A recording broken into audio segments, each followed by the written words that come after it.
আসসালামু আলাইকুম রহমতুল্লাহি ওয়া প্রিয় দেশবাসী, মুমিন মুত্তাকি পরহেজগার ভাই বোনেরা, আজকে আমরা যে আলোচনা নিয়ে আসছি নাদিয়াতুন নূর ইউটিউব চ্যানেল থেকে, কোরআনের সর্বোচ্চ শক্তিশালী আমল এবং দোয়া, যে কোরআনের আয়াতের মাধ্যমে যারা জিন ও জাদুর চিকিৎসা করেন, মুতাব্বির কবিরাজ মানুষ, নতুন নতুন যারা জিনের কবিরাজি চিকিৎসা করেন, তারা অনেক সময় অনেক জিন এসে খাপটি মেরে বসে থাকে, কথা বলে না, বোবার সুরত ধরে, কথা বলতে জানে না।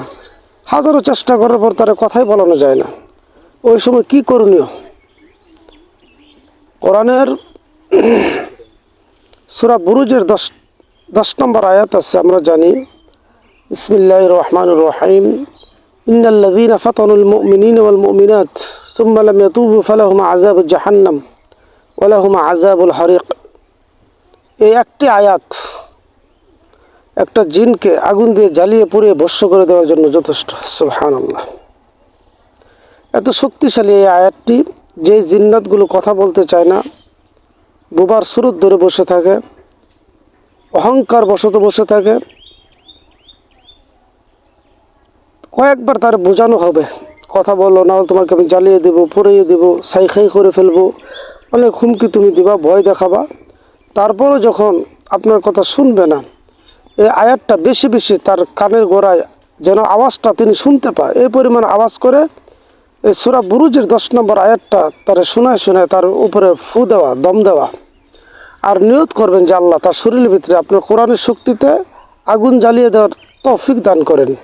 বিসমিল্লাহকে ফু দিবেন, দেখবেন আপনার এই জিন যত বড় শক্তিশালী হোক না কেন, আপনার কোরআনের লুট সামলাতে পারবে না।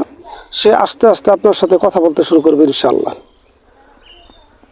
তারপর যদি সে তাও কথা না বলে, তাহলে বুঝে নিতে হবে আপনি কবিরাজ কেমন।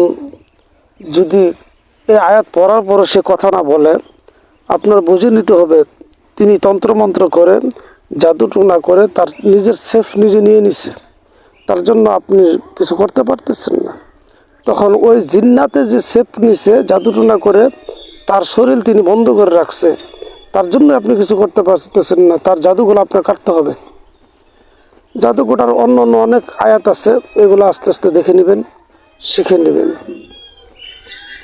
আল্লাহ তাআলা তৌফিক দান করুক, আমিন।